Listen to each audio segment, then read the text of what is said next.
Lundi 21 octobre, vous êtes sur la chaîne qui rassemble. Bonsoir à tous, bienvenue dans votre journal. Lors de la 149e assemblée de l'UIP à Genève, des parlementaires de 130 pays ont adopté une résolution réaffirmant leur soutien au multilatéralisme pour faire face aux crises mondiales, notamment les conflits, le changement climatique et les pandémies. Le président de l'Assemblée nationale, Adama Bictogo, a dressé un bilan qu'il juge satisfaisant. Le ministre de l'Intérieur et de la Sécurité, Vagondo Diomondé, a initié récemment à Grand-Bassam une réflexion sur l'ordonnance numéro 2024-368 du 12 juin 2024 relative à l'organisation de la société civile et de présentation de ces textes d'application. On ira sur place dans quelques 5 minutes. À Yamoussoukro, capitale politique ivoirienne, un établissement symbolique depuis des décennies, l'excellence en milieu académique, l'INPHB, l'Institut national polytechnique Félix Houphouët-Boigny, dans ce temple du savoir où se trouvent les élèves et étudiants les plus brillants de Côte d'Ivoire et des pays voisins. La discipline et l'ardeur au travail sont de mise. Au Mali, le bilan des inondations atteint les 84 morts selon le nouveau communiqué du Comité interministériel de gestion des crises et des catastrophes publié durant le week-end du 19 octobre. Près de 350 000 personnes sont désormais officiellement déclarées sinistrées par les autorités maliennes de transition. Je vous le disais au sommaire, la 149e assemblée de l'UIP a refermé ses portes le 18 octobre dernier. C'était à Genève, en Suisse. Et à l'occasion, les parlementaires des 130 pays présents ont adopté une résolution réaffirmant leur soutien au multilatéralisme pour faire face aux conflits dans le monde, au changement climatique et aux pandémies. Adama Bictogo, le président de l'Assemblée nationale, était présent sur place à la tête de la délégation ivoirienne. Il a dressé le bilan de sa participation à ces assises au micro de nos envoyés spéciaux, Marie-Chantal Akandan et Célestin Frodo.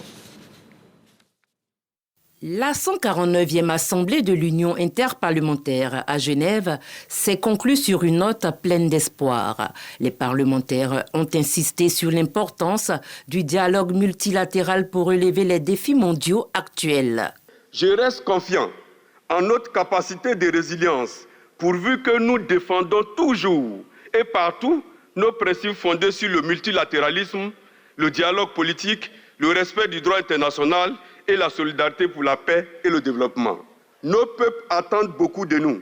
Il est de notre devoir de répondre à leurs attentes.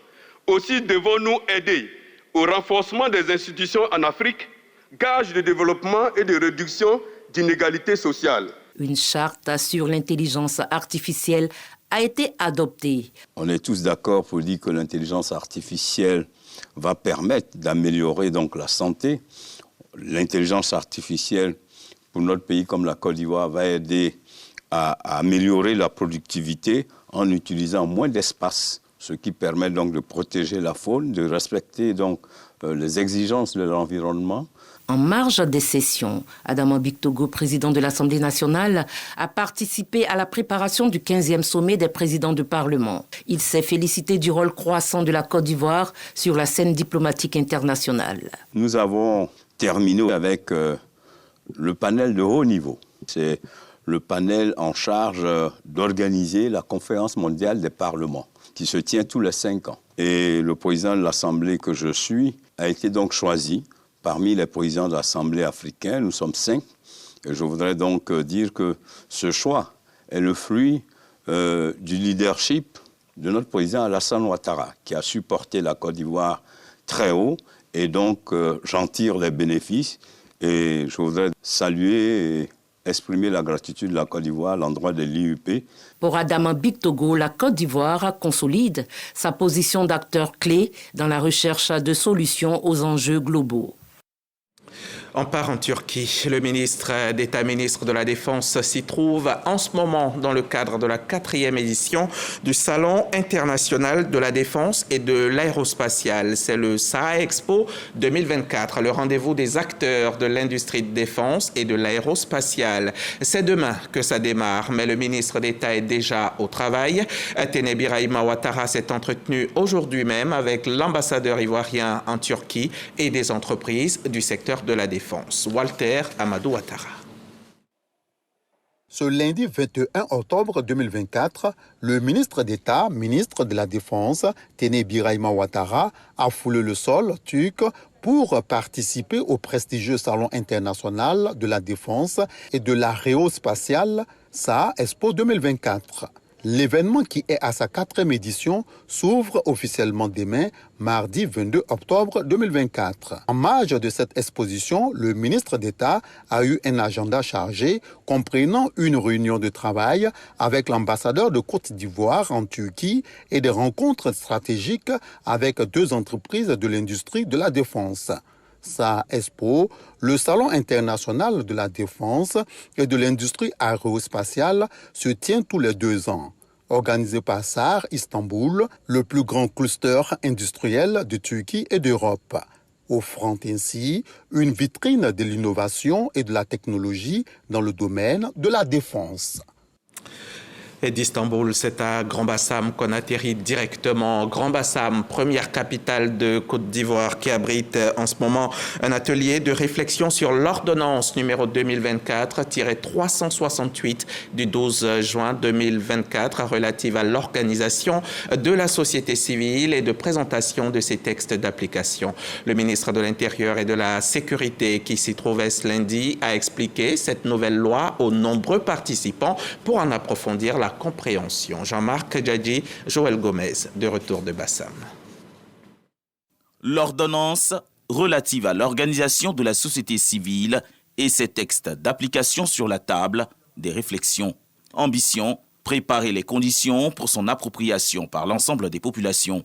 Elles seront instruites sur cette réforme profonde de la réglementation sur les associations en Côte d'Ivoire. À l'initiative, le ministère de l'Intérieur et de la Sécurité, en collaboration avec le Programme des Nations Unies pour le développement. Le PNUD se réjouit d'accompagner le ministère dans ce domaine d'inclusion, d'ouverture et de concertation avec la société civile et l'ensemble des acteurs. À cet égard, elle vise à structurer davantage des organisations de la société civile dans leurs modalités de création, de gouvernance, de financement et de contrôle, en conformité avec les exigences actuelles de la législation sur la lutte contre le blanchiment d'argent, sur la lutte contre la criminalité transnationale organisée. Ces réflexions sont une opportunité pour des règles claires qui faciliteront la collaboration entre l'État et la société civile. L'ordonnance sur l'organisation de la société civile sera soumise à la ratification du Parlement avant la fin de la 2e session ordinaire de l'année 2024. Et ce 21 octobre marque la commémoration de la Journée africaine des droits de l'homme, une journée instituée par le chef d'État africain en 1986 qui vise à permettre de réfléchir et de renouveler l'engagement solennel des dirigeants et peuples africains à promouvoir et protéger les droits de l'homme sur le continent. Ce lundi, à l'occasion de la célébration officielle de la journée à l'auditorium de la primature au Plateau, la présidente du CNDHCI, le Conseil national des droits de l'homme, en appelle à la vulgarisation de tous les instruments de protection des droits humains. Ces images sont de Moussa Konaté et Franck Kofi. Leur reportage complet est à suivre dans nos prochains journaux. On va à présent ouvrir la page politique de ce journal. Le coordonnateur principal du RHDP région du Bélier a entamé aujourd'hui même une visite de travail dans les secrétariats départementaux sous sa tutelle. Kader Sorodogo a pu suivre les étapes de Kokumbo, de Djekano, de Pouebo et de Tumodi. Son témoignage. Jano Aoussou Kouadio a repris son bâton de pèlerin pour ratisser l'âge pour le compte du Rassemblement des Oufouettistes pour la démocratie et la paix, RHDP. En sa qualité de coordonnateur principal du Bélier, la remobilisation des secrétariats départementaux est une priorité. En l'espace de 2 jours, il va sillonner Kokumbo, Djekano, Pouebo et Tumodi. Remobilisation, enrôlement des jeunes, des messages bien perçus. Nous serons prêts à aller dans les coins des recoins, toucher les jeunes pour qu'on puisse atteindre le quota demandé par le coordinateur principal pour remobiliser et pour réinscrire les jeunes frères sur la liste électorale. Le travail, c'est aujourd'hui, car la victoire du RHDP, c'est à partir d'aujourd'hui. Jano Aoussou Kouadio a en ligne de mire l'élection présidentielle de 2025. Au niveau du recensement des primo-votants, nos chiffres sont satisfaisant puisque nous sommes au-delà de la barre de 85% par rapport aux objectifs que le parti nous a assignés. Notre objectif principal, c'est d'atteindre les 200%, aller au-delà des objectifs que le parti nous a assignés. Donc nous partons rassurés, dégaillardis, et nous avons une base solide des militants et des militantes déterminés pour la victoire en octobre 2025. La tournée va se poursuivre bientôt avec des localités comme Tébissou et Didievi. On met le cap sur Korogo, au nord de la Côte d'Ivoire. C'est la capitale du Poro que le PPACI, Parti des peuples africains en Côte d'Ivoire, a choisi pour tenir un meeting avec en toile de fond la sensibilisation de ses militants et autres sympathisants à se faire massivement enrôler dans le cadre de la révision de la liste électorale 2024 qui a démarré ce week-end. Siekwasi, Walter Amadou Ouattara, reportage. Au cours de cette rencontre politique tenue au quartier Petit Paris à Korogo, la vision globale du PPACI a été rappelée aux militants et sympathisants de ce parti. On pense que cette révision de la liste électorale doit sortir du niveau institutionnel. Et l'implication des chefs de communauté, des chefs d'association, comme nous venons de le faire, est plus porteuse. C'est pour ça que nous avons choisi la communauté et nous avons choisi aussi l'association des femmes. Parce que ce que les femmes veulent, Dieu veut. L'inscription du président Laurent Gbagbo sur la liste électorale en cours de révision et sa candidature pour la présidentielle de 2025 sont des sujets également abordés. Les jeunes de ce parti s'inscrivent dans la même dynamique. S'inscrire sur la liste électorale est un devoir citoyen. Quand on vote, on choisit celui qui va conduire la destinée de la Côte d'Ivoire pour au moins 5 ans. Et nous, en tant que jeunes, les décisions qui seront prises s'appliquent aussi à nous. Il est donc important de faire un choix qui entre dans notre logique. Après Petit Paris, le président de l'inspection générale du PPACI et son staff sont allés prendre part à la cérémonie officielle de démarrage de l'opération nationale de révision de la liste électorale dans le Poro. 540 centres d'enrôlement attendent les populations. La cible, les nouveaux majeurs âgés d'au moins 18 ans, notamment ceux nés avant le 1er mars 2007. Le FPI aussi, le Front populaire ivoirien, n'est pas en marge de tout ce mouvement. Le parti s'est fait entendre ce lundi. C'était à l'issue de la session extraordinaire de son comité central. Le secrétaire général du FPI a donc lu une déclaration qui évoque la suspension de l'ex-vice-président du parti, Pierre Dagbo Godé. Et souvenez-vous, cette suspension avait fait suite à une crise interne qui secoue le FPI depuis quelques semaines déjà. On en sait plus avec Moussa Konaté et Hucher Bley. Crise au Front populaire ivoirien. Le comité central du parti, à l'issue de sa session extraordinaire, suspend l'ex-vice-président Pierre Dagbo Godé. Le secrétaire général explique les motifs de la suspension. Dagbo Godé Pierre et un certain nombre de militants posent des actes et tiennent des propos qui constituent des manquements aux dispositions statutaires et réglementaires du parti, notamment le non-respect des décisions du comité central, des attitudes et comportements qui entravent la bonne marche du parti, selon l'article 86, et qui ternissent l'image du Front populaire ivoirien.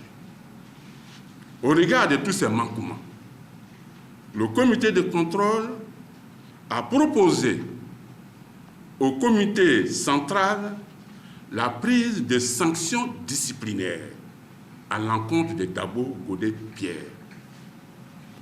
Le comité central, après avoir délibéré sur tous les manquements et sur la volonté manifeste de nuire aux intérêts du Front populaire ivoirien, décide la suspension de Dagbo Godé Pierre, conformément à l'article 92 des statuts du Front populaire ivoirien. La décision de suspension est soutenue par les autres instances du parti. Pour rappel, le Front populaire ivoirien prévoit la tenue de son 5e congrès ordinaire les 8 et 9 novembre à Yamoussoukro. Un reportage de Moussa Konaté et Usher Blei. La présidentielle de 2025 approche donc et ainsi qu'on peut le voir, les partis politiques s'activent. Dans le Haut-Sassandra, par exemple, les militants du RHDP de la région du Haut-Sassandra se sont réunis récemment à l'initiative de coordonnateur principal de la région. Depuis Dalia, dans le Haut-Sassandra, le reportage de Jeanne Toubé et Djamasso. Au centre culturel de la ville, les militants du RHDP ont démontré leur engagement militant. Touré Mamadou, coordonnateur principal RHDP du Haut-Sassandra, a appelé tous les responsables locaux de ce parti à divers niveaux hiérarchiques à leur responsabilité. Avec ses collaborateurs et l'ensemble des militants de cette région, l'objectif est de maintenir la cohésion au regard de l'enjeu majeur que constitue 2025. Le parti nous avait fixé un objectif de 53 000 nouveaux électeurs à mobiliser. À date, nous sommes à 35 000 nouveaux militants déjà mobilisés, pour lesquels nous allons donc prendre des dispositions en vue d'un accompagnement pour l'inscription sur la liste électorale. Nous continuons ce travail. Donc cette réunion nous a permis de faire le point et de réaffirmer notre volonté à faire en sorte que dans le Haut-Sassandra, nous soyons le premier parti en termes donc de nombre de nouveaux électeurs à mettre sur la liste électorale. Nous restons concentrés sur l'encadrement de nos militants, la mobilisation des électeurs pour que le président Alassane Ouattara gagne en 2025. L'actualité politico-sociale et plus globalement la vie de la nation a été évoquée et décryptée à l'aune des préoccupations et inquiétudes des militants. Les militants ont obtenu des réponses, obtenu également des éléments de langage à travers l'éclairage du ministre de la Communication. Amadou Koulibaly, membre du directoire du RHDP, en sa qualité de porte-parole du gouvernement, a rassuré les militants du Haut-Sassandra. Tous les avantages que les travailleurs, qu'ils soient du privé ou qu'ils soient du public, ont eu, l'ont été sans qu'il y ait eu nécessité de faire grève ou de lancer des mots d'ordre d'arrêt de travail, uniquement par la concertation, par le dialogue, parce que nous avons à la tête du pays un président qui est soucieux de la répartition de la richesse. Le RHDP Haut-Sassandra met le cap sur 2025. Un grand voyage qui s'accompagne de moyens. Une grille de cotisation a été validée, mettant à contribution tous les militants sans exclusive, afin de mobiliser les ressources nécessaires dans la perspective de sa victoire en 2025. Une élection 2025 qui est organisée donc par la CEI, la Commission électorale indépendante. On va donc à présent convoquer Jean-Marc Djadji, notre dynamique reporter, va nous faire lecture de ce communiqué que la CEI justement nous a fait parvenir il y a quelques instants seulement. Allez-y, Jean-Marc Djadji. La Commission électorale indépendante CEI porte à la connaissance des populations ivoiriennes que dans le cadre du recensement électoral, les pièces exigées pour une première inscription sur la liste électorale sont les suivantes. La carte nationale d'identité CENI en cours de validité ou le récépissé d'enrôlement délivré par l'ONESI ou le certificat de nationalité. La production d'un extrait d'acte de naissance n'est donc pas obligatoire et ne doit pas être exigée des requérants. La Commission électorale indépendante compte sur l'engagement et la responsabilité de tous pour le bon déroulement de cette phase importante du processus électoral. Pour toute information complémentaire, prière de joindre le secrétariat permanent de la CEI au 27 22 40 09 90, 27 22 59 99 74 ou consulter www.cei.ci. Et la révision de la liste électorale se poursuit. Elle va jusqu'au 10 novembre prochain. La sensibilisation se poursuit également au sein des partis politiques. Là, dans le Bouaké, dans l'un des stades de la ville de Bouaké, le président du conseil régional invite les jeunes à investir les centres d'enrôlement pour se faire inscrire sur les listes électorales. C'est ce que nous disent Laure Goretti et Kader Sogodogo de la station régionale RTI Bouaké. Des jeunes venus de toute la région de Bouaké, rassemblés pour rendre un hommage au président de la République, Alassane Ouattara. Une reconnaissance de la part de la jeunesse pour ses actions de développement menées en Côte d'Ivoire. Nous les jeunes, nous allons faire de telle sorte que le développement qu'il a prôné, ce développement soit appuyé par la jeunesse que nous sommes. Le président du conseil régional de Bouaké, le ministre Jacques Assaouré Kona et le ministre Aoutou Kofi Emmanuel, tous deux cadres de la région, se réjouissent de cette initiative et invitent la jeunesse à s'inscrire massivement sur la liste électorale. Nous, en tant que coordonnateur régional, nous allons mettre en place un dispositif pour faire en sorte que tout le monde ait sa pièce. En même temps, je leur ai lancé un appel pour que chacun prenne conscience, pour que chaque Ivoirien, chaque Bécois ait sa pièce d'identité. Nous pensons que c'est un lancement et nous avons contribué à ce que le lancement soit une réussite. Maintenant, il faut que ça s'intègre dans notre comportement de tous les jours. Cette cérémonie a été couplée avec l'investiture du président de la jeunesse du conseil régional de Béké. Victorien Kwasi Atrou a été officiellement installé. Il s'engage à promouvoir les valeurs de paix au sein de la jeunesse pour le triomphe du RHDP.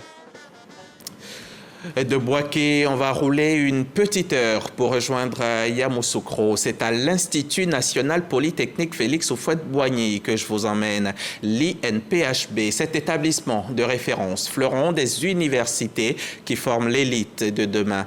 Sur place, les étudiants sont formés par exemple en informatique, en commerce et administration, en agronomie ou encore en travaux publics.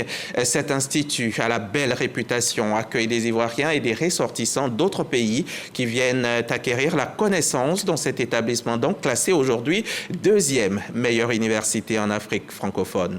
Peut-être la première, bientôt, pourquoi pas, à force de travail. On va y faire un tour. Khalil Diomondé et Ambroise Asséman nous conduisent ce soir dans ce temple du savoir, de la discipline, de la rigueur et surtout de l'excellence.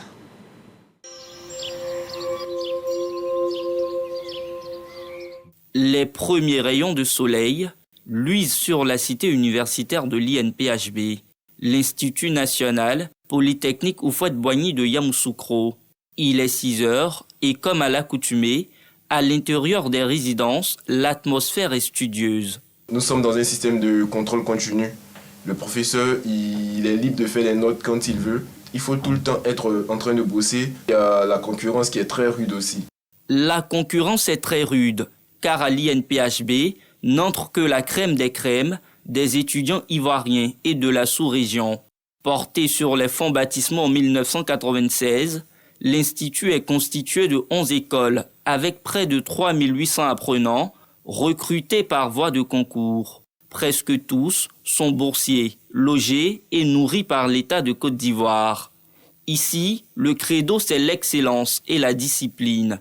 Et cette discipline commence par l'assiduité. Avant le début des cours, chaque délégué s'assure que sa classe est au grand complet. Oui, ça va. Nous sommes en salle là, tu es à quel niveau? Je suis à l'entrée de l'école, comme ça, j'arrive. D'accord, d'ici 2 minutes, le professeur sera là, s'il te plaît, tu peux faire un peu vite. Étant donné que les heures d'absence sont sanctionnées par l'administration de l'INP, en tant que délégué, je m'assure que tout le monde soit présent avant 7h30, l'heure des cours. Dans cet institut, où sont façonnés les ingénieurs en aéronautique, en mécanique industrielle, en finance ou encore en mine et pétrole, la formation est intense et corsée. Pour tirer leur épingle du jeu, les apprenants n'ont d'autre choix que de cultiver l'ardeur au travail et la rigueur. Vraiment, une fois qu'on est ici, il y a une certaine prise de conscience en fait, qui nous amène en fait, à rester concentrés. C'est une école de référence qui va vouloir en fait, se faire envoyer. Donc c'est pourquoi il faut avancer, il faut bosser. Ce n'est pas facile, il faut le dire. La pression sur les épaules des étudiants, c'est énorme. Ce qu'on demande, il faut être discipliné. S'il n'y a pas de discipline, on ne peut pas travailler. C'est cet encadrement rigoureux de l'INPHB qui a séduit Keïta. Il est venu de la Guinée-Conakry pour se former en ingénierie minière. J'ai vu de la discipline ailleurs, mais pas comme à l'INPHB. À tous les niveaux, il y a la rigueur et l'organisation. Et donc, bénéficier d'un diplôme de l'INPHB, c'est vraiment une grande opportunité. Donc voilà pourquoi j'ai misé de venir à l'INPHB que de rester en Guinée. À l'INPHB, pas de place pour le laisser aller, encore moins pour les associations aux allures syndicales. La vie estudiantine est organisée par une sous-direction avec l'appui du BDE, le bureau des élèves.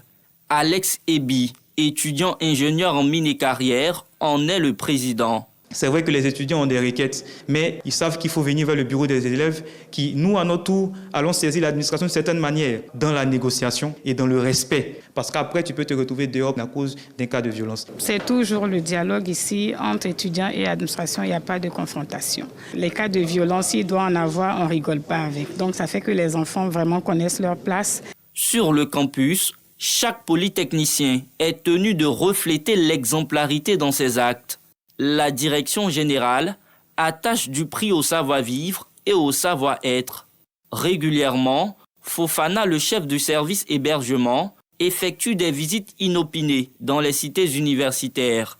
Question de s'imprégner de l'état des chambres. Quand on octroie une chambre à un étudiant ou une étudiante, on essaie de les responsabiliser.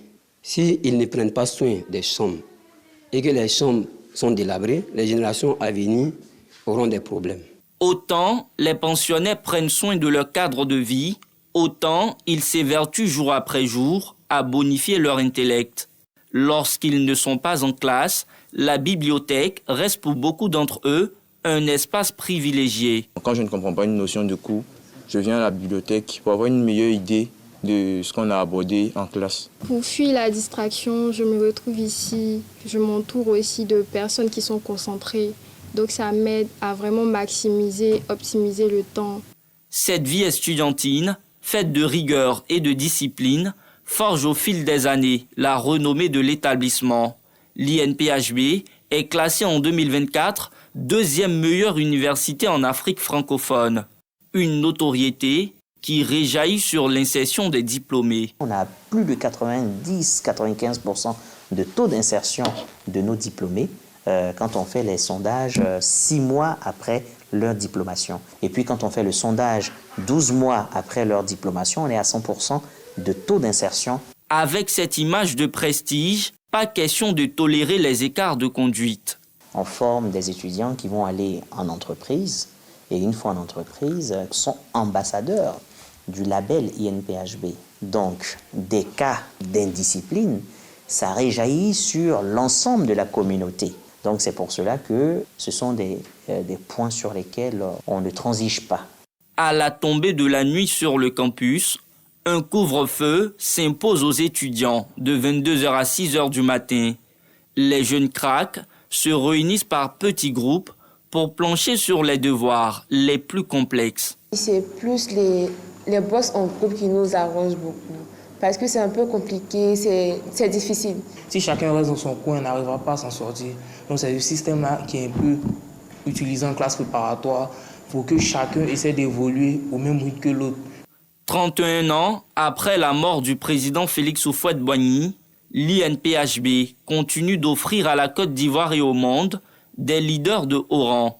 De cette école sont sortis de grands noms, comme l'actuel Premier ministre Robert Begré-Mambé, l'ex-ministre du pétrole Thierry Tannot et le puissant homme d'affaires Fabrice Sawignon.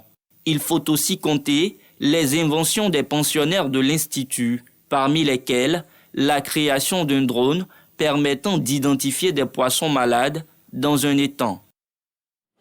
INPHB, quand l'excellence et la discipline s'allient, un grand reportage de Khalil Diomandé et Ambroise Asséman. L'INPHB qui abrite également l'ESMG, l'école supérieure des mines et géologie. Et de cette école sortent des gens bien formés qui pourront atterrir prochainement à Lafigué. Pourquoi pas Lafigué, ce village de Dabakala au centre-nord de la Côte d'Ivoire qui abrite désormais une unité industrielle de mines d'or. Unité qui vient d'être inaugurée fièrement par le ministre des Mines, du Pétrole et de l'Énergie.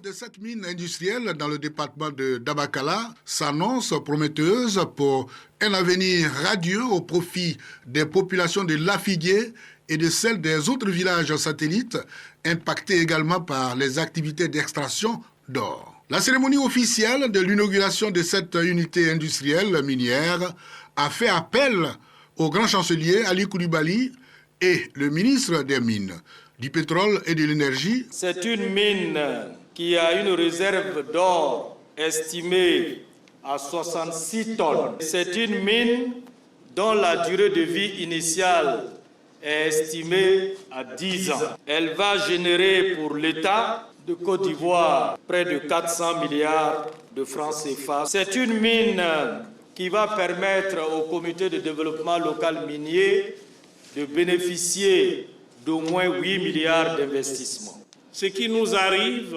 c'est incontestablement grâce à un homme, l'architecte de la renaissance de la Côte d'Ivoire, le Mozart des finances, Alassane Ouattara, qui a cru en la Côte d'Ivoire, qui a créé les conditions pour que notre pays accueille des investisseurs venus du monde entier. Installation du comité local de développement, remise d'un chèque de 272 millions de francs CFA au CDL par l'entreprise et visite des chantiers de la mine ont clôturé la cérémonie. Un reportage signé Charles Tato de la station régionale RTI Boaké. On part au Mali où le bilan des inondations atteint les 84 morts. Selon le nouveau communiqué du comité interministériel de gestion des crises et des catastrophes publié durant le week-end du 19 octobre, près de 350 000 personnes sont désormais officiellement déclarées sinistrées par les autorités maliennes de transition alors que les prévisions météorologiques restent préoccupantes. Le comité de crise indique que les opérations de sauvetage, d'évacuation et de mise en sécurité des ménages se poursuivent, de même que l'assistance en vivres et non-vivres des sinistrés. Les autorités maliennes de transition ont décrété fin août l'état de catastrophe nationale et la rentrée scolaire prévue le 1er octobre a déjà été reportée au 4 novembre. Voilà pour cette édition. Merci de l'avoir suivi. Merci de votre confiance. Je reviens chez vous le week-end. À bientôt.